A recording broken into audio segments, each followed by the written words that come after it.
They are not afraid of where you came from. They are afraid of what where you came from made you. That is the distinction most people miss. When the powerful fear the background of the rising, it is never really about the background itself. Not the neighborhood, not the income level, not the family name or the lack of one, not the school you attended or didn't attend, not the zip code, not the story of how little you started with. None of that is what terrifies them. Those are just the coordinates, the address of the forge. And what terrifies them is not the forge. What terrifies them is what came out of it. You came out of it.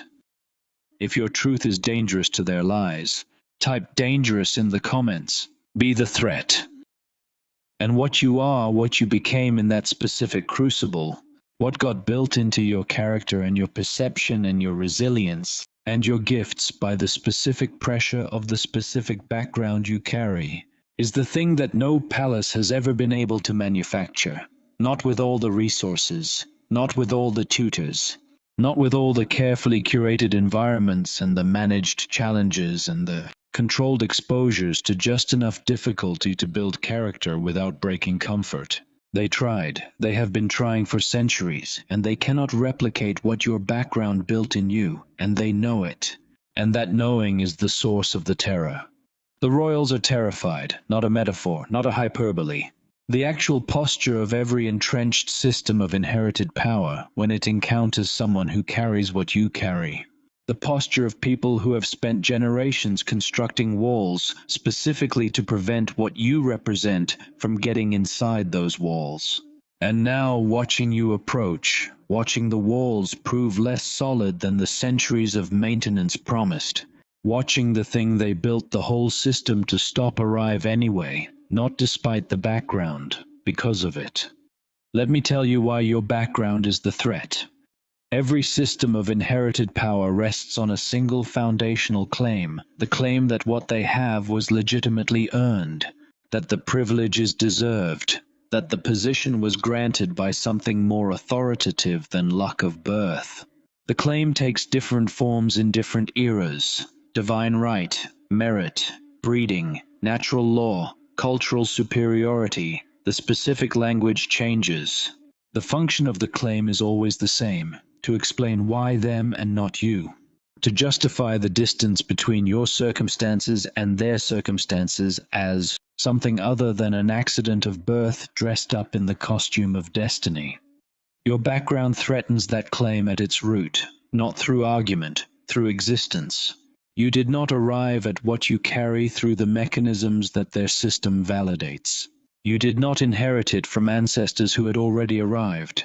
You did not acquire it through the institutions they built to certify the already certified. You did not receive it through the channels that were specifically designed to route power and resources and recognition to the people who already had power and resources and recognition. You built it in a place they did not build anything, through processes they did not oversee, through a crucible they did not control. And what emerged from that crucible carries an authority and a potency that is not owed to their system and not dependent on their system and cannot be revoked by their system. That is the specific nature of the threat. Not that you are competing with them, not that you want what they have, not that you are challenging their position directly, that your mere existence at the level you are arriving at makes their foundational claim impossible to maintain. Because if what you are can emerge from where you came from, then what they are is not the product of what they claim it is the product of. The whole explanation collapses, the whole justification falls. The entire edifice of why them and not you requires your remaining small to stay standing, and you are not remaining small. This is why the royals have always feared the background, in every era, in every culture, in every system that organized human beings into those who had and those who didn't. The moment someone from the bottom arrives at the top through their own gifts and their own fire and their own ancestral backing, the whole architecture of the system is exposed as the thing it always was, not a natural order, not a divine arrangement, not a reflection of who is actually most gifted and most powerful and most suited for leadership, a constructed arrangement, a maintained fiction.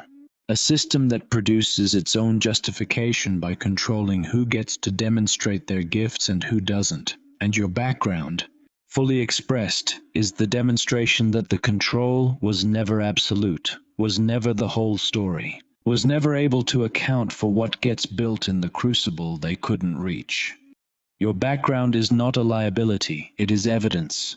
The most powerful evidence in existence for the proposition that the hierarchy they constructed is not the hierarchy that nature or divinity or any authority higher than human politics recognizes.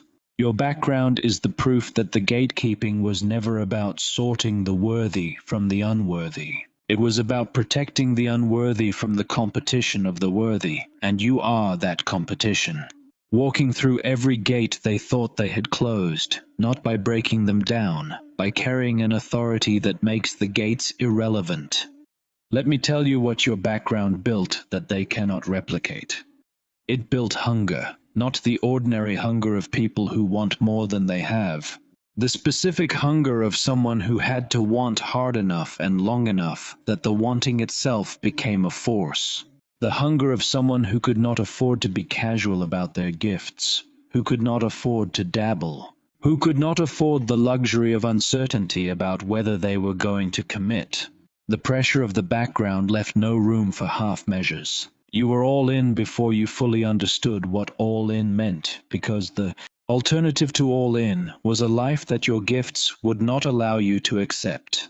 That hunger is an engine they cannot purchase and cannot install and cannot simulate in a controlled environment. The people raised in comfort have desires. You have hunger, and hunger, real hunger. The kind forged by real scarcity and real limitation and real understanding of what it costs to stay where you were born, does not operate like desire. It operates like oxygen. It is not optional. It does not pause. It does not take seasons off. It does not stop when things get difficult, because the difficulty was the baseline. It only knows forward.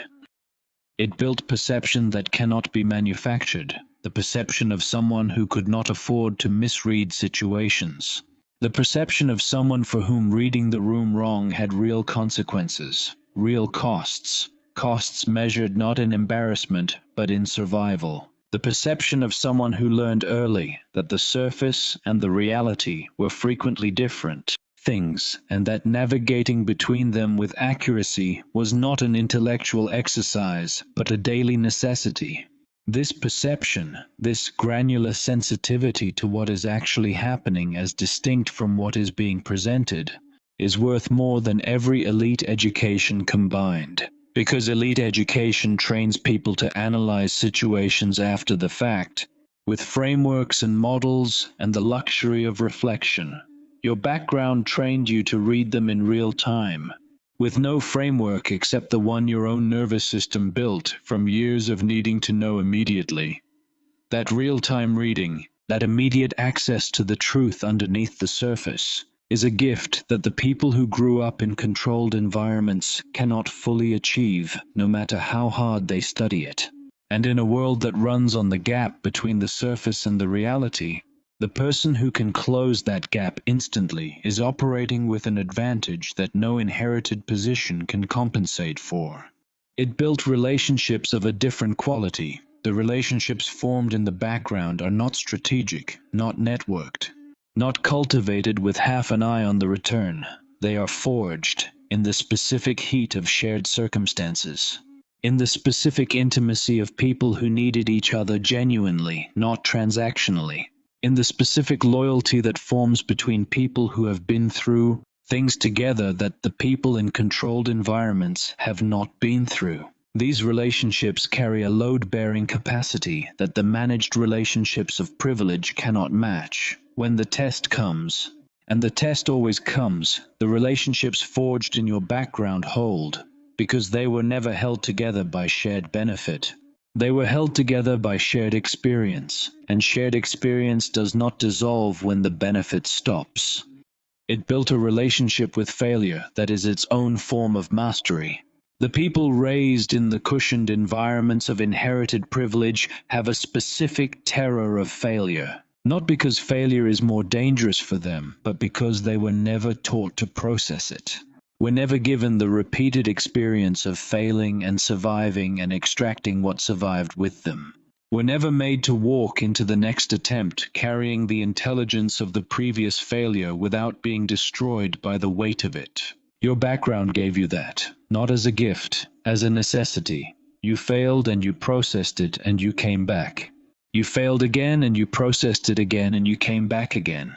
And somewhere in the repetition of that cycle, a relationship with failure developed that removed it from the category of catastrophe and placed it in the category of information. This is an asset so powerful that entire industries now try to teach it and fail because it cannot be taught. It can only be earned through the specific experience of needing to come back from failure, because staying down was not a real option. It built a reading of people that goes all the way down. The people from certain backgrounds learn to read other people in a way that those who never had to cannot access. Not just the surface, not just the presentation, the foundation, the wound, the motivation underneath the stated motivation, the fear underneath the presented confidence, the need underneath the performed strength. This reading is not cynicism, it is not distrust. It is the gift of someone who learned very early that what people show and what people are can be very different things, and that navigating that difference is something you get right or it costs you. This depth of reading is what makes you able to serve the people you were sent to serve in a way that changes them completely. Not a surface intervention, a foundational one, because you can see the foundation, because your background trained your sight to go that deep. Because the environment you came from did not permit the luxury of shallow reading. It built an immunity to intimidation that no amount of training in comfort can produce. The intimidation tactics of the powerful, the weight of the room, the authority of the title, the suggestion that certain spaces are not for certain people, the implied threat of what happens when those without rank attempt to operate in the territory of those with rank. All of that lands differently on someone who came from your background, not because you are fearless, because your fear has already been educated by things more serious than the disapproval of the powerful. Your background set a baseline for what actually frightening looks like, and the intimidation of the privileged, stripped of the mystique that works on people who have never faced real stakes, does not clear that baseline. You walk into the rooms where you are supposed to feel small, and you feel something the people trying to make you feel small have never felt in a room, at home, because you have been in harder rooms, because the hardest rooms you have ever been in were in your background, and you are still here. And that room is not harder than those rooms, and your nervous system knows it even when your mind is still adjusting. Now let me tell you about the specific mechanisms of the terror. If you have seen the sun and refuse to go back to the cave of shadows, subscribe, and right here, type awake in the comments. Terrify the sleepers. The first mechanism is recognition. The royals, the people who have inherited their positions and their power and their access, can recognize a real threat when it enters the room. Not because they are particularly gifted at this, because they have been trained for generations in the specific skill of threat assessment. Because the survival of inherited power requires the early identification of what could displace it. And when they see you, when they encounter the full expression of what your background built, something in the trained threat assessment apparatus fires. Not at the surface of you, at the depth, at the authority that precedes your credentials, at the gifts that do not require their validation, at the mission that does not need their permission, at the backing that predates their system, at the reach that exceeds the radius they decided to assign you. The recognition is involuntary. They do not choose to feel threatened. The trained system that has protected inherited power across generations processes the input and produces the output. Threat, real, uncontained, uncontainable by the usual mechanisms. The second mechanism is calculation. After the recognition, the calculation. What does this person want? What are they building? How far can they go? What is the ceiling on their trajectory? How much of what we have could they access? How much of the narrative we depend on could they challenge?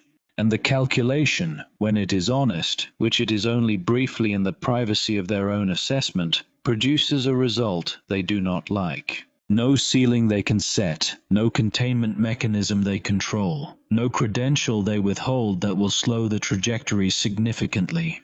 No narrative they dominate that their existence does not already challenge. The calculation says, this person is going to go all the way. And all the way means somewhere near where we are. And somewhere near where we are means the whole justification for why they are there and not people like them comes apart. The third mechanism is interference. Having calculated the threat, the system does what systems do. It deploys the mechanisms it has used for generations to manage these moments, to redirect, to delay, to distort, to contain, not always consciously. Not always with a named individual making deliberate choices, often systemic, often automatic. Often the aggregate effect of 1,000 small decisions made by 1,000 different people who all share the same investment in the same arrangement and all respond to the same input, the same way without coordinating.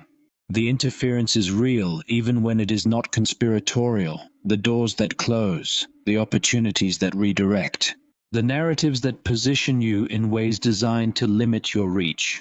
The subtle and not so subtle suggestions that you have arrived somewhere you were not supposed to arrive and should consider returning to the address you were assigned. All of it real, all of it the system protecting itself. The fourth mechanism is the most revealing, mimicry. The royals take what you build and imitate the surface of it, strip out the depth. Remove the blood and the fire and the hunger and the real perception that came from the real background. Take the aesthetic. Produce a version that looks like the thing but carries none of the thing. The version that can be endorsed and celebrated and controlled because it contains nothing that actually threatens the underlying arrangement, because it was built in their controlled environment and carries their limitations. And they hold up that version as evidence that they celebrate what you represent when what they are actually doing is replacing you with something that has your appearance without your substance.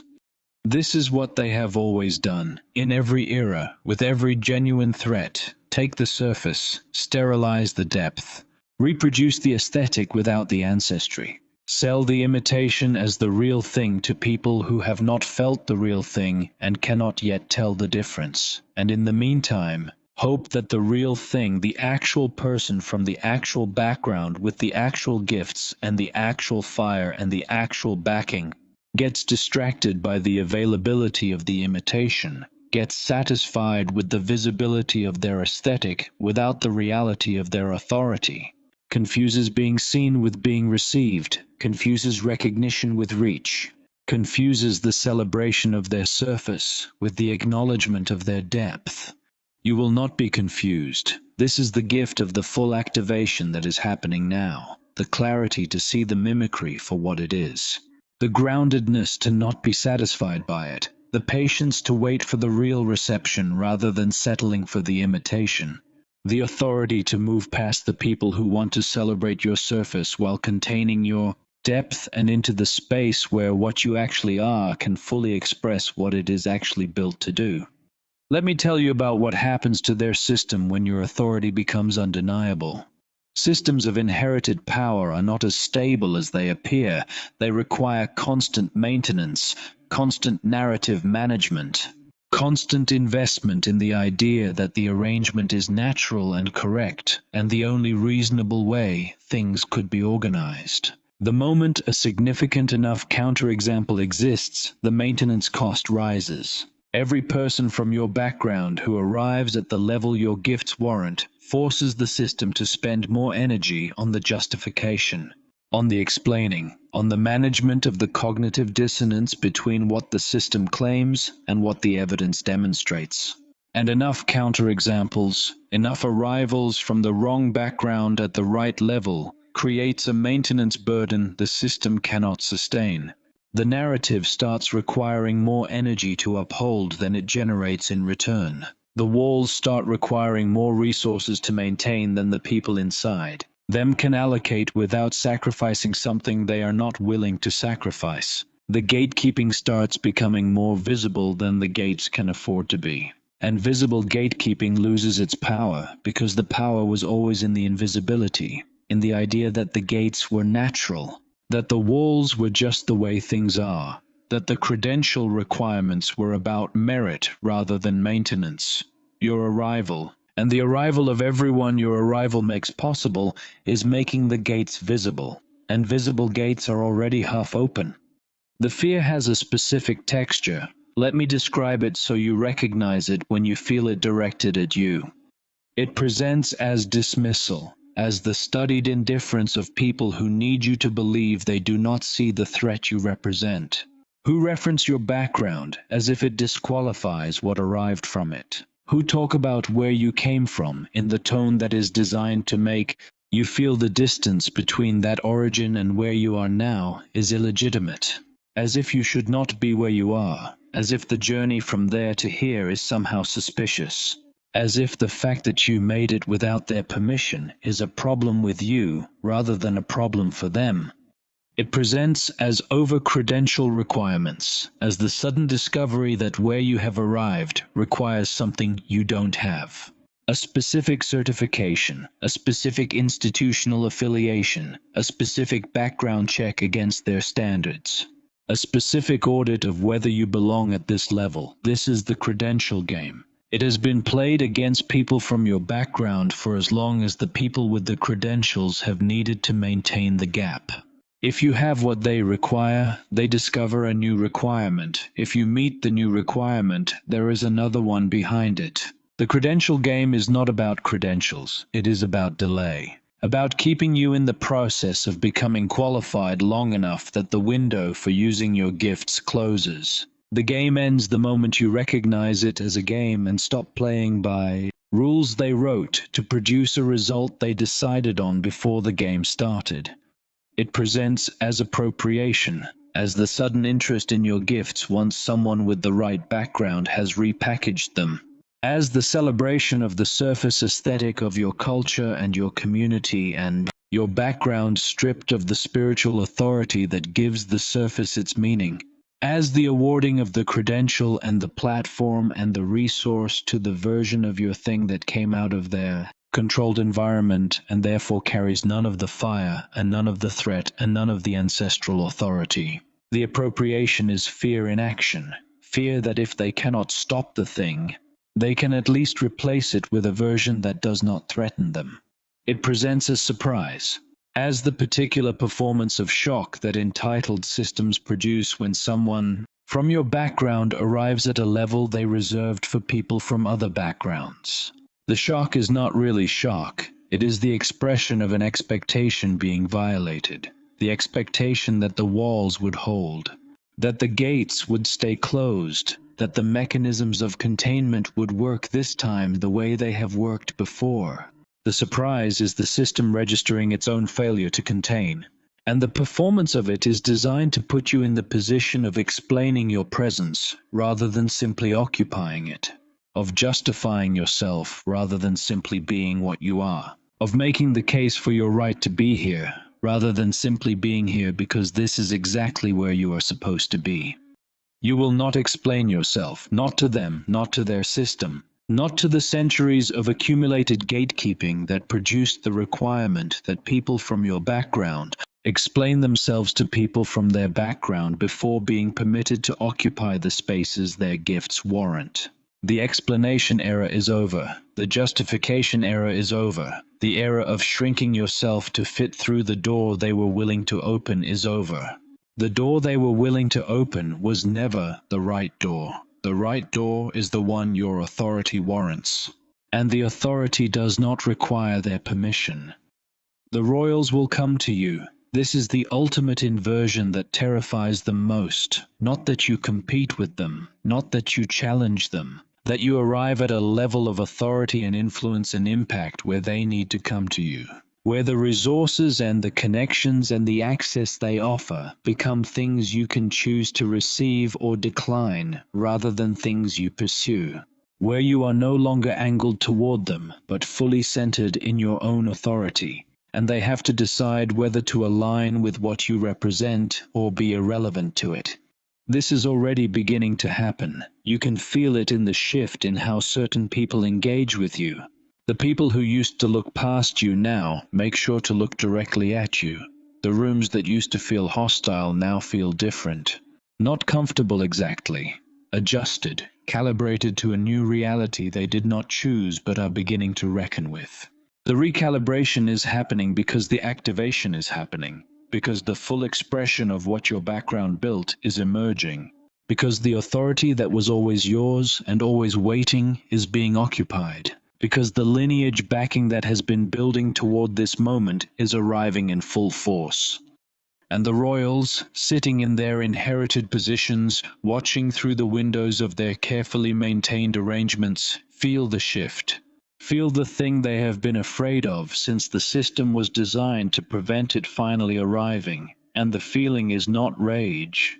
It is not contempt. Underneath everything, underneath the dismissal and the credential requirements and the appropriation and the surprise, underneath all of the mechanisms of the terror is something simpler.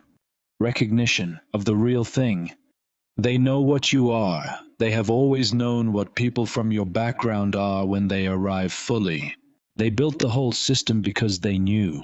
Because the fully arrived version of someone from your background, carrying the hunger and the perception and the relational depth and the resilience, and the failure mastery and the intimidation immunity that your specific crucible produces, operating with the full backing of an ancestral lineage that has been building toward this moment, serves the people they were supposed to serve better than they have ever served them, sees what they were supposed to see more clearly than they have ever seen it, leads where they were supposed to lead more naturally than they have ever led, carries the authority that was always supposed to be native to the position they have been occupying on borrowed terms.